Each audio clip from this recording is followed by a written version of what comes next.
You want to know where I heard this song? Where is that? My spin class.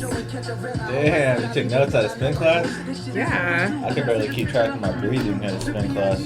This, it's called Bike on a Stand, so it's not, I don't know if they call it a spin class or not, but anyway, the instructor, he always plays some really good music, and he played this, and after class I went up and I was like, what song was that? I need to know, because it was sick. You're just sitting there like working out and you're listening to it. It's a pretty cool class, but this is a good song. This is Logic. Damn, when I was at my spin class the other day, and it's this black dude that does it. Yeah. And he's cool, but he was playing like some straight up unedited hip hop music. And it's like, okay, I think it was me and one other dude and probably like 8 or 9 girls in that class, and it was just talking about like, bitch is this and that. How's that sucking like, this? Yeah, I was like, oh my god. It was like, but everyone was feeling it because they're working out to it, right? Spinning. But I felt terrible. I was like, this is really have that good issue kind of, because last time we went, somebody must have said something to him about it, because he brought it up. He said, you know what, I've switched up my songs before class started. He said, I don't have anything bashing women. I was like, what? Like, what were we listening to? But I have noticed if I'm like bumping some J. Cole, because he gets kind of vulgar sometimes. If I'm bumping some J. Cole and I have my windows down and, you know, I'm maybe driving down the plaza, at the plaza or like in Midtown or in Westport or something, I kind of feel like people are looking at me and thinking, what the fuck? Why are you listening to that music? Like, did you hear what it just said? Like, what did it just say? I don't listen to J. Cole. But, I mean, what I get out of J. Cole's music is his inspirational stuff, but he does talk a lot about... I'm talking about what do people hear when you're driving down the street? That's what I'm trying to figure out. Specific lyrics, I can just put on, or maybe find the lyrics from the song that I was listening to. Because I remember I was driving and... You'll pull up... Do you like bump your music? Not even really anymore. I used to just bump it and not really care. But like for me, in the neighborhood that I live in, I choose to be as incognito as possible. I just want to blend in. I don't really want people to recognize me or think about what time they see me at the gas station or anything like that. Like I just want to blend in. Blend in like a chameleon and be in and out. Damn, you know what? I should have been trying to do that. I bump my music, like I dance, like I bump it on the highway though. Yeah, I'm feeling it on the highway because I take the highway every day to work. Maybe I take the opposite approach because on the highway I get super chill. I listen to audiobooks and podcasts. Oh, that's fun too. Yeah, that's so weird.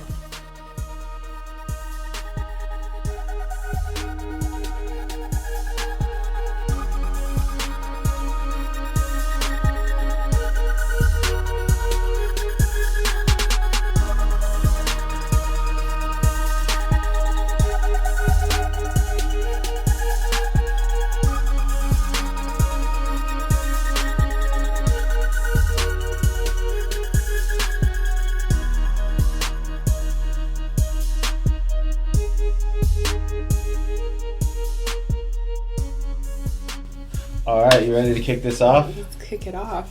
Was that the intro, or are we introing right now? We're letting people know what's going on. That was the intro, I guess. We are the Realennials. I'm Ruby. I'm Pat. And yes, we are the Realennials. This is our podcast about real stuff. Welcome to the show. It's currently October 30th, 2016. Tomorrow's Halloween. It's All Hallows Eve. I think a lot of people celebrated yesterday, though. Today's Sunday. Today's Sunday. Yesterday was Saturday. I did drive. We are based out of Kansas City, also, in case this is the first time you're listening to us. I drove down in Westport last night, and I just saw a lot of half-ass costumes on a Saturday. I don't know if it's because it was the Saturday before Halloween, and people are just like, I'm just going out to get drunk, not really trying to put any effort in. But you know, I opted to stay in just because my costume game was not there. So that's all I have to say about Halloween right now. We'll see what happens Halloween tomorrow. Costumes are disappointing in general because I think I have a theory on this. It's because we're so over inundated with like YouTube and high quality content now. And I agree with that. Netflix, specifically Netflix, and like really high quality, highly produced things that have phenomenal special effects and makeup. And like art direction and thought and money. Costumes out on the middle of the street on New Year's Eve, they all look half-assed compared to that. That's true. You know what? That is a true. I've never looked at it that way. I've seen some photos on Facebook of people's costumes, and I was like, "What are you doing?" Yeah. I won't name names, but probably people that we both know. At me, bro. What the costume I was looking at? I might still put this together. So I have maybe Frida. That'd be easy. I could do that. I wanted to do Alana from Broad City, but I couldn't put that one together. I might still be able to do that. Are you going out tomorrow? What are you doing? See, that's also what I was going to ask you. Are people doing things tomorrow? I know. People do things. I know Riot Room is having a party. And Riot Room I really do like going to Riot Room. I don't know. We'll see. I have to work on Tuesday. We're starting a shoot. So I really don't want to be half-assed for work. But what else? What else has been going on? Listeners on this podcast, we really appreciate you being here. We're kind of going off the cuff right now. We try to stay current on our events. We are both very busy people. We're excited you're here with us. Yeah, before we started the show, we were talking about a new Netflix produced documentary named 13th or The 13th. I believe it's 13th. Let me pull that up. Anyways, it's a documentary talking about the prison system. Well, no. The history and the I only watched about half of it. Of the prison system. It touches on slavery, inequality in general, inequality within the justice system of the U.S., and it makes ties to all of those different topics to help explain it in a fully round way. Pretty concisely and within like an hour and a half or 2 hour documentary. But I highly recommend a lot of people watch that. As many people as possible. If you think you already understand race relations, then you'll enjoy it. It will just sharpen up your repertoire of information that you have regarding that and will better inform you still. Rotten Tomatoes gave it a 98%, IMDb 8.5 out of 10, and Metacritic, which I haven't looked into them too much, gave it a 91%. It looks like it's a hit. I agree. This is... You know what? I love me a good documentary. I love all films. But documentary is really special. People put a lot of thought into this, and they're using, a narrative, and they're trying to sway people. I mean, Netflix is a good platform to be on too, because a lot of people have access to it. So, I'm really down with the documentaries. Thanks for showing me that. Actually, Patrick got over here and told me asked if I had seen it, and I hadn't, so I threw it on real quick. And from what I got through, it seems like it's got so much going on. Like, you'll have a lot of things. Just bring a notepad with you, I think, also. So you can write down everything that you want to research afterwards. Stay woke, people. For real, stay woke. Stay woke. Yeah, just expose yourself to that information, and hopefully it will educate you in a way that will benefit how you are a citizen of this country. Yeah, we really... Which you should use any new information towards that, We encourage that. We want you guys critical thinking. And we want you guys to question things. Question us. Make us give you reasons. I mean, I'm always open to it. The more I learn, or the more I know, the more I don't know. That's Socrates. Yeah, send us your thoughts and watch the documentary 13th on Netflix. And send us your thoughts on that and any questions that you have. We'll probably be happy to discuss it in a podcast coming soon. I think so. I gotta watch the entire thing. Maybe. Oh yeah, absolutely. Maybe we can do a segment on that. Watch. That might be cool. It took me a couple days to watch the whole thing. I have to repeat information. I don't know what it is, but that's how I learn. So I'll probably need to watch it a couple of times. I'll put the work in to do that. What else? What's been going on in the news? So you were talking about this podcast. Oh yeah, I was asking Patrick if he had heard the newest, I think it's Planet Money podcast, and they talk about why economists don't run for... Planet Money by NPR? Yeah, by NPR. Cool. We'll have to find that and link it in the description of this podcast so people can check it out. I will link it, actually. Let me look it up right now so I can give you some facts about it. But they had economists on this podcast, and they talked about their ideas to reduce spending and help the economy. But all of the ways that they were suggesting sounded really bad if it came out of a presidential candidate's mouth. So... Right? I know you... Like what? Give us an example. They talked about by raising the taxes on something. Actually, I don't recall all of it, but I mean, they talked about just ways in which these people all agree, and it's common knowledge amongst the economic community, would benefit the economy, but is backwards thinking, generally thinking for that.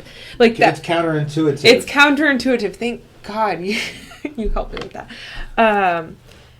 But that's a lot of what economics is. Well, and they had a fake presidential candidate. They added some applause at the beginning, and they made him sound like he was on a platform, and he was giving his speech and saying these ideas, and it sounded bad. And they went through 5 of them, and by the end of it, you're like, wow, nobody would be left listening to him.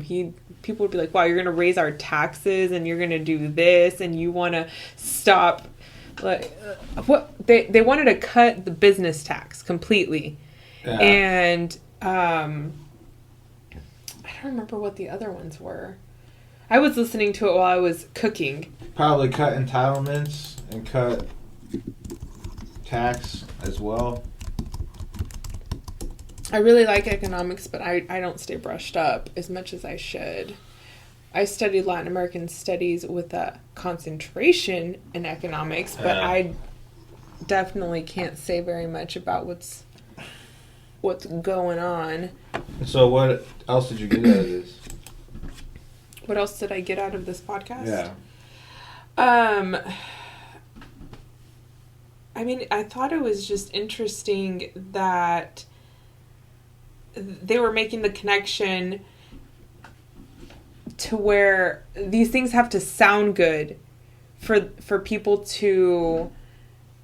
By these things, I mean topics. The presidential candidates have to be presenting these ideas in a good way. But if it's contrary to...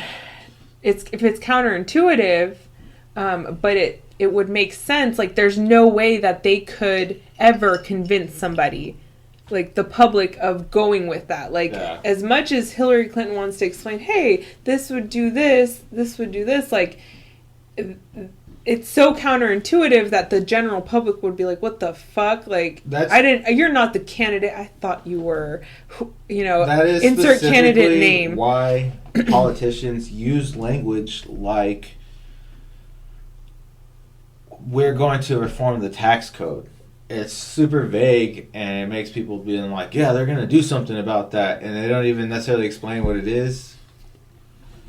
That's true. But it's implied. It's implied. They don't talk about it in their speeches and stuff like that, but it's like written in their code. They're going to either increase or cut taxes. They're under scrutiny, so people are going to be checking up on them, especially on like right now, Hillary Clinton and Donald Trump. Anything they fucking the people say, that care. People are the people that care. Which I mean, I'd like to say America mostly doesn't care, but there are a few pocket communities that do care, you know. But people are going to ask these questions, so I don't think that I remember what I was saying. Well, you're describing what you got out of this documentary. Well, it was a podcast. This podcast. The NP. You need to listen to it. It comes out every week. I fucking listen to that or watch it, whatever it was. Oh man, you need to listen to Planet Money. It's such a good podcast. I'm so pissed. Okay, podcast over. We're gonna start listening. Link to the description to Planet Money of NPR. We'll link that in the description. Check it out with us. Let us know what you think. Listen to an episode. If you like it, send us a comment on that and let us know what's good about it, what kind of information we can learn. And as always, we'll be happy to discuss that in an upcoming podcast and see if we can further the conversation.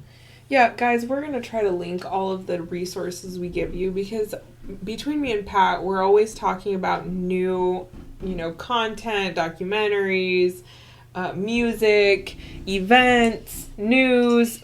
We got a lot of subjects covered and... Stay woke. Yeah, stay woke.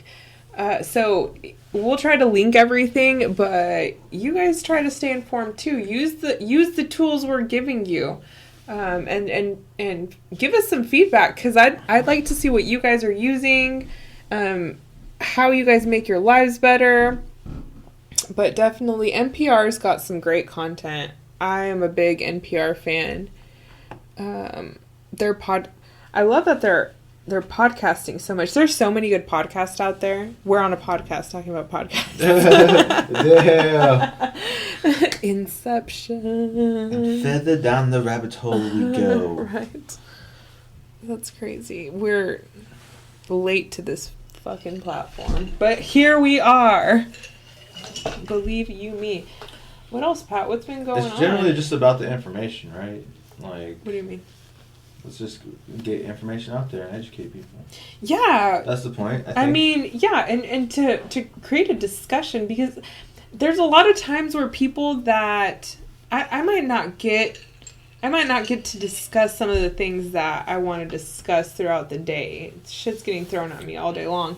But, if we had an inbox of content to go through and answer any questions or just stay in a conversation, I'm down. I'm always willing to learn. Hell yeah. So I forgot what you were talking about on that podcast. You were saying that what you learned from it. I was saying that it's a great podcast and I don't know that much about the economy, so... Oh, you talked about Venezuela, right? Didn't you tell me about Venezuela? Oh, did you listen to that podcast? I did not listen to that That's one. a different podcast, NPR, but they talk about how Venezuela imploded. So, before the oil prices went down, like Venezuela... This is so bad. What?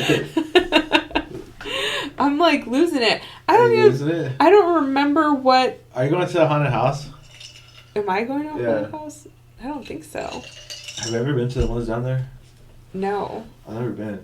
To like the Beast or what are they? Edge of Hell. Edge of Hell. I heard they're dope. Like, do people touch you? I'm not into that. I don't like that either. That's a little bit weird, huh? Like, no. That's good enough. You can scare me, but I don't like that. I've heard people say it's cool. Everyone says it's cool, but I can see where you're coming from on that. I'd bring nunchucks. Do you know anybody that I knows have how like to use? an electrocution shirt on. Shocks people if they touch you. They're like, oh, what the fuck? That's what you get. Oh, man. You may also electrocute yourself on accident if you were to wear something like that. I mean, yeah, you would... Like, how is that even possible? Like, you'd have to have, like, a layer between you. You'd have to have something non-conductive, but then you couldn't even touch yourself, so you'd have to have, like, I don't know, that's weird. Oh, man. Okay, can I read you guys what it says about this episode? Because Rubster's losing it. She can't explain things very well. Okay, things are pretty bad right now in Venezuela. Grocery stores don't have enough food. Hospitals don't have basic supplies like gauze. Child mortality is spiking. Businesses are shuttering. It's one of the epic economic collapses of our time, and it was totally avoidable. Venezuela used to be a relatively rich country. It has just about all the economic advantages a country could ask for. Beautiful beaches and mountains ready for tourism, fertile land, good for farming, an educated population, and oil, lots and lots of oil. During the boom years, the Venezuelan government made some choices that add up to an economic time bomb. Venezuela didn't save its oil money. So that's what this is about. And it kind of goes into how that happened and the implications of their actions. And then... yeah, basically the government fucked up the economy really badly. And now their currency is basically worth nothing. And because of that, it's impossible for them to import anything because the prices have gone up. Yeah. I didn't know any of this. And then Hugo Chavez died. And oh, yeah, like in 2010 he died. Yeah, and then like Maybe he was stirring the pot while he was, because of his oil money too. So it was like bad relations too. That's a good episode. You should listen to it. That's why I send you these things, Pat. People, I'm going to link these. Hopefully, link Pat... it in the description. Listen to it. Check it out. Listen to it or read it. And send us your thoughts. What do you know about it? What should we know about it? Right? What should we know about it? Yeah, they messed up big time. They're basically a terrible example of how socialism works. Venezuela. The problem with socialism and analyzing socialism is there's just like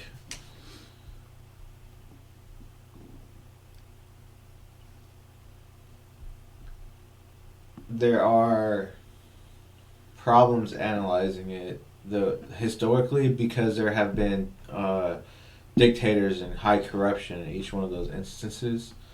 So the nature of socialism hasn't quite quote unquote failed. It's the implementation of it failed on multiple occasions. But what you'll hear like a capitalist say is that socialism doesn't work, and they'll point out all these countries where it hasn't worked because they failed, but it's not inherently related to socialism itself. It's mostly related to corruption and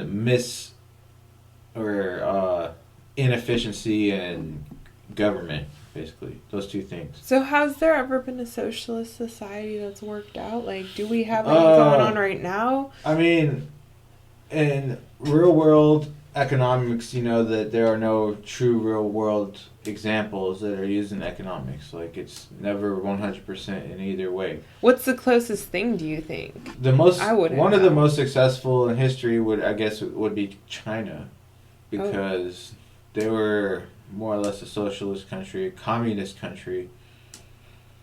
Gosh, China's huge. Which socialism and communism are not exactly the same thing, but they were a communist socialist country up until the point where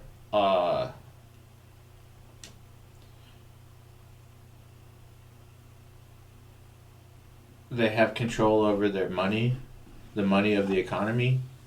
They don't, like here, our currency is valued based off of the net value of goods and services in our country. Basically, what are people spending, and then our money is a percentage of that, right? The economy dictates how much our money, the value of our money. There, the government dictates the value of their money. So they just have mad control over society, and they do basically policies, quote unquote policies, that are in the direction of being socialist. Communism is more like the government owns everything. And socialist is more like you can be capitalist in nature, but taxes and government revenue has to be distributed in like a socialist manner. Is there such a class that teaches like economies in Asia? Do you have to concentrate in something like that? That seems like a... The way I did my degree in college, my undergrad, is I took economics and co-majored in international studies, and then all the countries that I had to study for international studies, I used for my research and my economics courses. So what countries were those? Mostly African countries. Yeah. Because my area of focus was Africa. Cool. But like via my Spanish classes and all my Spanish courses I studied the economics of those countries as well. Because a lot of times in Spanish classes you can choose what you write about of a list of given topics. You can write about another country, but you can write about their government or their art or whatever. So I just write about economics usually. Oh, that's cool. Because I already had a lot of research on my computer and stuff like that, and I was looking up stuff for other countries all the time. Yeah, I found that a lot of my courses when I was in college overlapped, so I could be learning about something in one class and be utilizing that information in a different class. Yeah, I designed my whole college experience based off of that concept. That's pretty awesome. I didn't design it. I just kind of went with it off the cuff. There's almost no class that I took that was not necessary to get both of those degrees, but that it also minimized the amount of courses I had to take for each degree. That's cool. What was your course load like? It varied a lot throughout school. It took me 5 years to finish school. Huh. Interesting. Yeah, I worked full-time mostly too, like 30 to 40 hours a week. Fuck yeah, me too. Throughout that whole 5 years. It was at Carla's dinner. I've never been anywhere for spring break. I've never been on a spring break trip. Have you? What did you say? Yeah, I've been to Florida. I've been to Daytona Beach. Oh, that's cool. Was there a lot of people there? Is it crazy? No, it's not as crazy as it used to be. It's like remnants of the 80s. Like, nobody really goes there anymore. Daytona Beach. But the cool thing actually is that's dope because it's not like packed. Yeah. Everywhere is pretty much dead, and you can go wherever you want. And there's still all kinds of bars and cheesy beaches. Tourist stuff to do around there. Really, you're getting drunk in the sun and playing beach volleyball all day. Like, that's what I would be doing. If I was on a spring break, I'd be on the beach playing some beach volleyball, hitting some waves, hitting some shopping, eating, drinking. Like, maybe I'll do that this year. Take a spring break. Yeah. I wouldn't go do anything you were going to crazy. Paris in February. I can't go. I don't think I can go to that. What? Yeah. What about Cuba? What do you think? That would probably be dope. I'm thinking, I won't really have the money to do a trip like that until later on in the year. Well, that's why we have Airfordable. I'm all about figuring out how to do it, because I can't do it either, but I know there's a way to do it for cheap. So I'm looking into that. I will let you guys know. By fall how that happens. Next year, I can go. I really want to go to Spain or South America or Thailand. Probably Thailand. I've heard that's the cheapest. So, best vacation. Do you have, goals written down for the next 10 years? Do you have, how extensive... It's written down all up here. Same. He just pointed at his head, guys.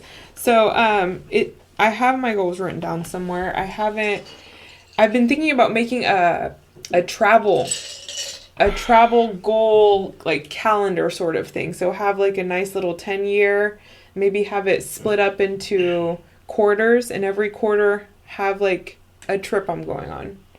Just for fun. And then just have a way to get myself there based on what I got going on with my finances. That's another thing I'm trying to do right now. And I know a lot of people may relate, because guys, we're all trying to stay woke. We're all trying to stay paid. We're all trying to stay hungry. We're all trying to stay fed, all these things. And some of those were literal and figurative, but I can't travel right now. Like, I mean, we're podcasting because we like to podcast. We're not podcasting because it's making us money. Like, we like to do this, and we want to keep you guys informed. Like, we want to be able to travel as millennials, as Realennials. We want to be able to travel. It's known that our generation is an experienced generation. We've gone away from materialism, and gone more towards what I would call mindfulness. They're saying that right now. I don't know if you've conscious. Conscious. Like, a lot of people stay woke. I've been seeing a lot of people talk about how mindfulness is sweeping the nation right now. I think with apps like Headspace and I mean like Deepak Chopra and Oprah and all of these like spiritual leaders, they've all been saying this, like, stay mindful, meditate, affirmations, positive energy. And so we know that our fellow millennials are they're gonna identify with this. You guys want to travel, I'm sure of it. And I don't know how extensively. I think we've gotten a chance to travel, right, Pat? Like, I've been able to see the world a little bit. You have too. Not enough. Not enough, for sure. There's people that don't want to travel, though. Do you know that there's people that don't want to leave? Is that a medical condition? We should look that up. We should really look that up. Do a segment on that. But there are people that don't want to leave where they grew up. There are people that don't ever... I'm just kidding. Calm down, people. Guys, don't take us too seriously. Obviously, But there are those people. That's cool. Do what you do. Yeah. Do what you do. I like to travel. If you travel a lot, hit us up. Let us know some crazy experience you've had. We'll talk about it. Let me just tell you this. If you come hit us up at our Gmail or the our Twitter. Great city of Kansas City, Missouri, you hit me up, and I'll make sure you do Kansas City right. But yeah, we like to travel. I want to go... I was telling Pat I wanted to go to Paris in February. I've been finding some pretty good deals.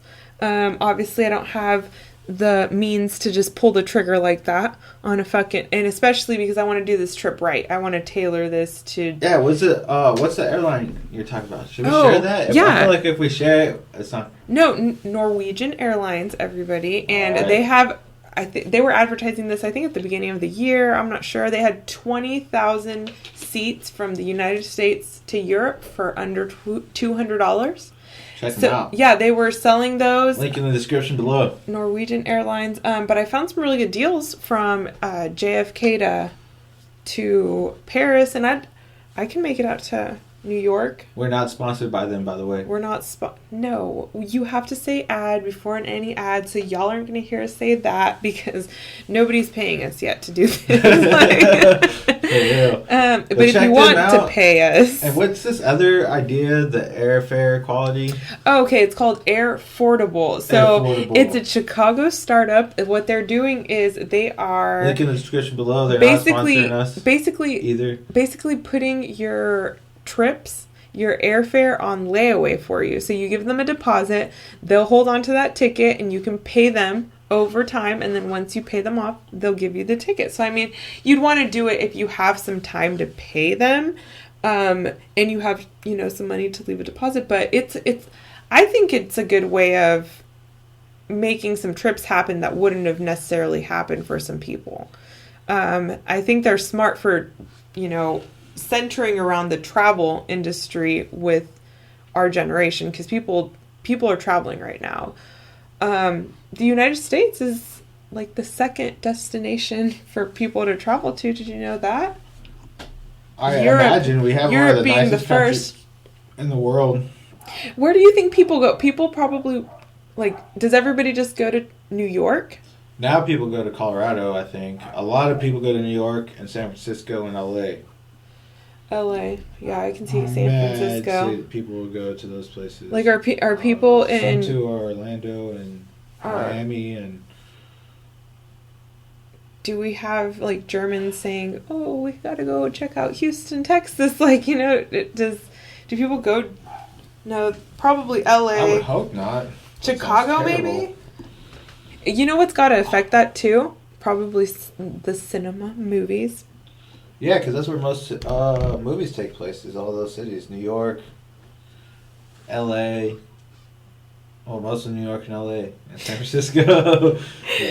New York, LA... That's it. I can't... In Chicago, sometimes in Chicago. Yeah, there's people that want to travel the world. It's kind of crazy. They talk about... I mean... So, speaking on that, people that don't want to go anywhere are justified in doing that, in my opinion, because America really is the nicest country in the world, like, to live. I'm saying that there's people that... There's people that don't want to leave just their general area anyways. Like, it's not like they want to travel around the U.S. They just don't want to leave where they are. Like, well, I mean, there's probably layers to this. But, and, you know, there's people that don't. There's people that don't leave. They stay, they've never traveled more than 30 miles. That may be people that are maybe in extreme poverty. I'm not sure. I've been afforded the chance to travel. But maybe if your family's, you know, you don't have any extended family, you don't have anywhere to go, you don't have anybody to go visit, maybe you're not traveling. Maybe you just have your job and your dog's Sparky and you guys just kick it in small town, middle America, and I don't know. Yeah, there's definitely different layers of people that want to travel.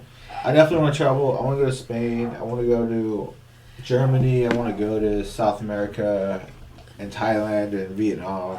NPR had, I don't remember what podcast, maybe this was like an afterthought during a podcast or that I was listening to, but they were saying that people are generally happier. Like the general public is happy just hanging out with their friends and family. That's what they enjoy. So they'll, you know, usually stick closer to home, be very social, have kids. But this is how they said it. More intelligent people, like very intelligent people, don't get pleasure from the very opposite of that. They get pleasure from being places and experiencing them. And I thought that was interesting because I feel like I'm right in the middle of that. Like, I really want to travel, but I'm a very social person. But I thought that was interesting. Well, I'll try to link that. I'm not sure what podcast that came from, but it was something I was listening to. Yeah. What do you think about this Dakota Access Pipeline thing? You know, I know it's fucked up. That's about all I know that I can speak on. I can't speak for the oil. Like, I don't think that they should be... This is land that the government gave these tribes, right? As a part of a treaty. And now they're trying to drill through it. A part of it. Like, it's not even a huge piece, right? It's just it's a part, it's like a little piece of it. But principle of it. And then I don't like how they're treating protesters. I don't like how they're handling the situation. I don't like how the media is not covering it. And I think that issue is just as important as what's actually happening with the pipeline. Like, the fact that they're not covering it. People don't know about it. I don't know that much about it. And it's, you know, and I try to stay pretty informed, and I probably after this will go read an article, but I'll never know as much about it as people collectively could know and share that information. And they're not, our media companies really are controlled by a select few, whether it be few organizations corporate or few interests. Definitely. But I really respect the actress. I don't know her name. Oh my gosh. The actress that she plays in Insurgent. Gosh, she was in Fault of My Stars, whatever that book was. She went and got arrested. She was out there protesting and got arrested. Oh yeah, what's her name? I don't know. Should I Google it? I have a computer right in front of me. I heard about that. She went and got arrested and... yeah, it's just, it's really kind of messed up.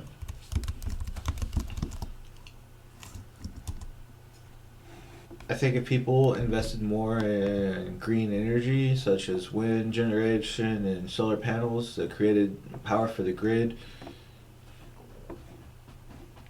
it would not be as much of an issue. Shailene Woodley.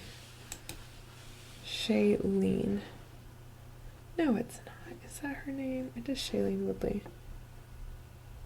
Fearless activist. Standing Rock. I occasionally see people posting about this on Facebook, but I think this is kind of the same thing Colin Kaepernick's trying to do, right? Like he's making it known. He's making his issues known, kind of like she's making Standing Rock known. She's this, she has a platform. She's a known actress, and she's going and she's giving that movement some jet fuel. But like Mark Ruffalo was talking about it. I think he was actually on CNN maybe talking about it. People are getting behind this, and I think that's important too. Like, I don't ever know how to feel about celebrities endorsing things or talking about things.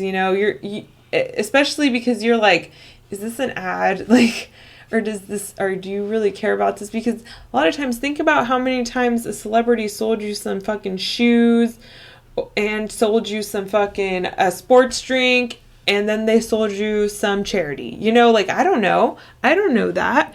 I don't know what they're doing, but for sure I think that she's out there protesting and making it known that she's serious about it, and she's giving it some jet fuel so that other people can, because she's going to get in the news, obviously. She will, if they're not going to cover Standing Rock without her, it's nice that she's going to, like... That's a good way of... rally with social protest for her. I mean, she's willing to take a rest because she can. She's fortunate enough to be able to.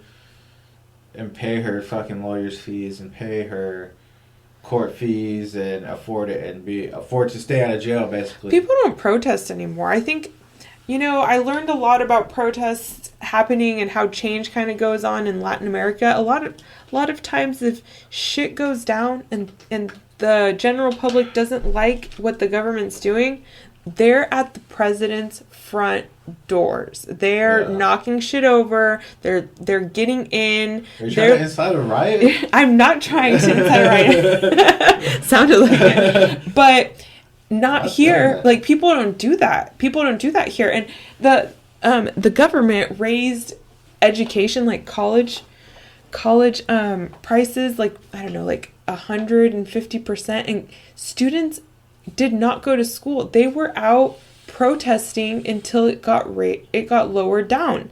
So, do you think do they cover, like, remember the Occupy Wall Street movement?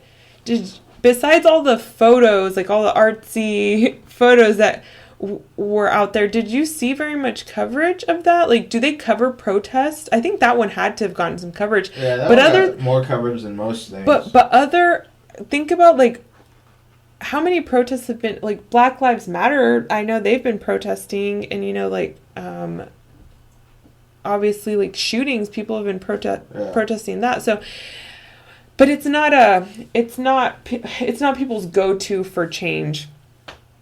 It's definitely not. I think social media helps. I think social media is this generation's protests. I think that's also what South Park was trying to get to. If you guys like South Park and you've been following this season, they are... yeah, I think it's great. They're so clever. The more the media pays attention to it, the more people pay attention to it, the more likely change is going to happen. That's positive.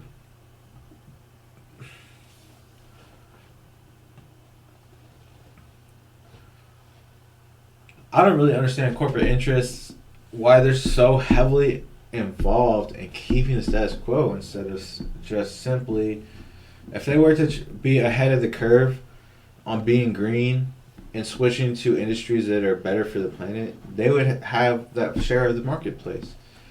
Like, why aren't oil companies like Shell or ExxonMobil investing billions of dollars in green energy and solar panels and producing solar power equipment and wind generator equipment? They should be. That's what I'm saying. They should be. They don't... They're making money a certain way, right? They're making money by drilling and selling more, and that's the way they know how to make money. And for them to... Once you've been in the black, you're trying to stay there, right? So their main goal is to make profits, and that's how they know how to make profits. And I can't blame them for not trying to steer that ship 180 degrees. Like, that's a fucking... That's what I'm saying, difficult. Though. It doesn't have to be 180 degrees.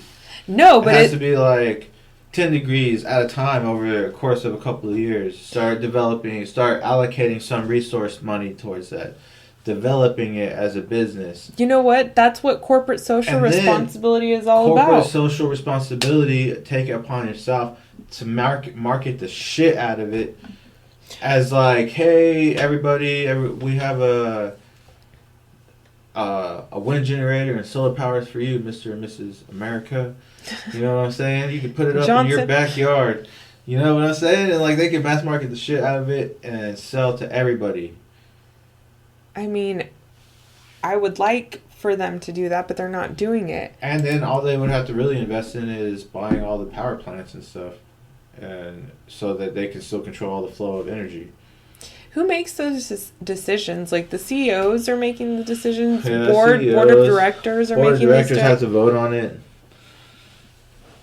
Like, someone could bring it to the table. It doesn't have to be the president. Anyone could bring it to the table, and the president has the power to veto. The CEO has power to veto, or generally, it depends on the setup. They take a vote. I know they take a vote. Generally, they'll take a vote, and the president will generally vote in favor of the majority. Or in some instances, the president won't vote unless there's a tie. Interesting. So... But anybody could bring that proposal to the table of the board of directors. Generally speaking, that's kind of how Robert's Rules of Order works. I didn't know that. I wish more companies would think about corporate social responsibility. A lot of times, corporate social responsibility gets mistaken with, like, philanthropy. They're not the same thing. Or it gets confused with, like, just the representation of being responsible, which means, like public relations, basically. Like, what they're showing the public is getting misconstrued with what's actually happening. Like, they're just saying their intentions, but the plans behind it aren't really going on. Yeah, and sneaky fucking bastards. Yeah, but sometimes, it is that's difficult, and more companies are having to think about it. I think that Nielsen does a research over how, like, market. I don't know what markets. I want to say, like, social markets. I don't know. Anyways, they had a study that said like 70% of consumers would spend more money on a product that they knew was socially responsible, or the company was socially responsible. So, like, people would spend more money on these things, and companies, I don't know why they're not tapping into that. Like, consumers are saying, hey, I don't know if the psychology, like the truth behind it and what their perception of what they would do and what they would actually do in practice would affect that. But like companies aren't tapping into that. All they have to do is make like a shift within the company,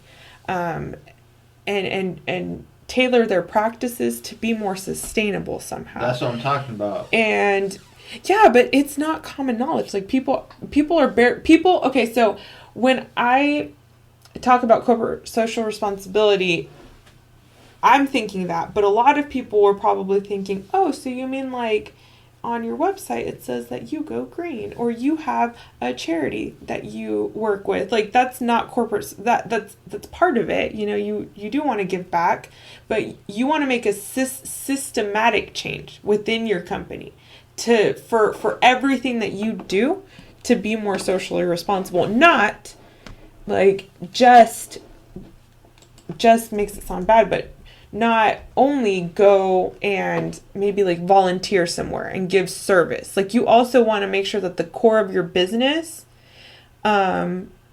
is going to perpetuate good instead of bad, which some companies are, you know, but I think the fact that every business has to make money kind of tarnishes that a little bit, that need to help out those communities as part of their social responsibility.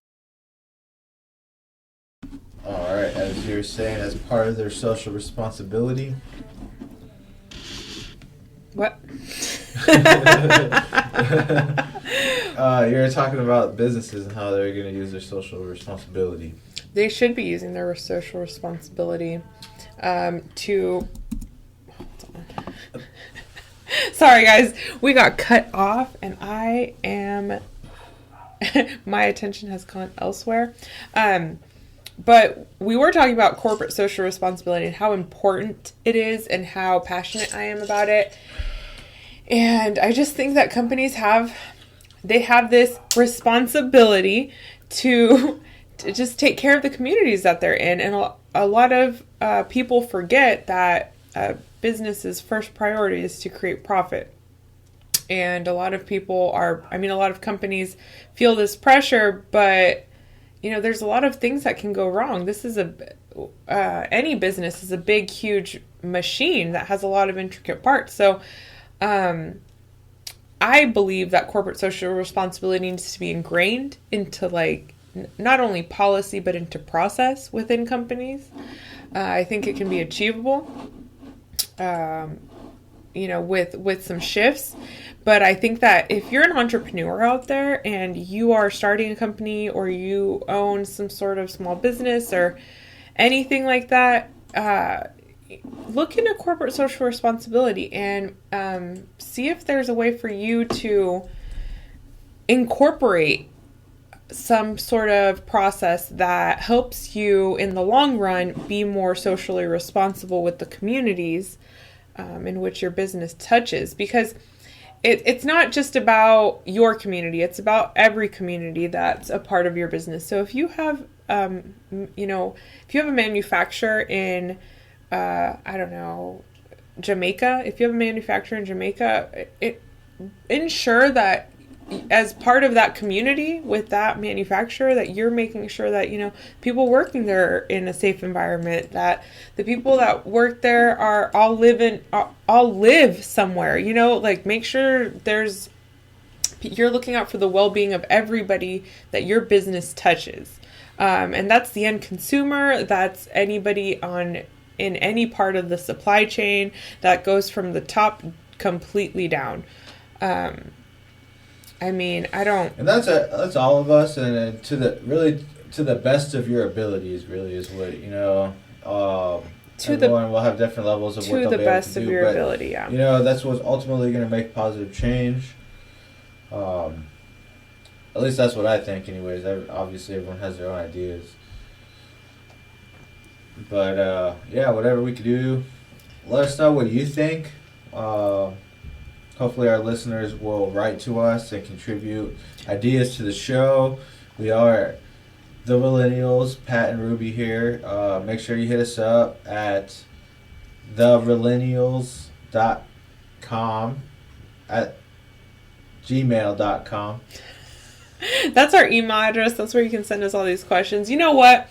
Please send me something because I want to hear somebody's rebuttal to corporate social responsibility. That you said that everybody has their own ideas about this. If you are a strong advocate against corporate social responsibility, please write me. I want to hear from you because I just don't see that side of it. I think every corporation should be socially responsible, and that big business and corporations, multinational corporations, they have the power to help humans, not, detract from their quality of life, from what they think. So yeah, hit me up if you are against corporate social responsibility, or if you think, I don't know how you would pose that. Or hit us up if you're for it and you have information that we don't have or that we didn't talk about that's pertinent to the conversation. We're always interested in furthering the conversation. Make sure to hit us up at the Realennials on at Twitter, gmail.com. And on Gmail. We are at the Realennials on Twitter, and that is TheRealennials. That is it. Wow. The Realennials at gmail.com and at Twitter. Hit us up. Let us know your thoughts, suggestions, questions, comments, concerns for the show. We will try to discuss it on another episode. Everything. Thanks everybody so much for listening and joining us tonight. We are signing off. I am Ruby and Patrick. You said Ruby. I'm editing that out. I am Patrick and this is Ruby. We're signing out, guys. All right. Bye. You guys take it easy. We'll see you next episode. Thanks for tuning in. Richie rocks.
Richie rocks.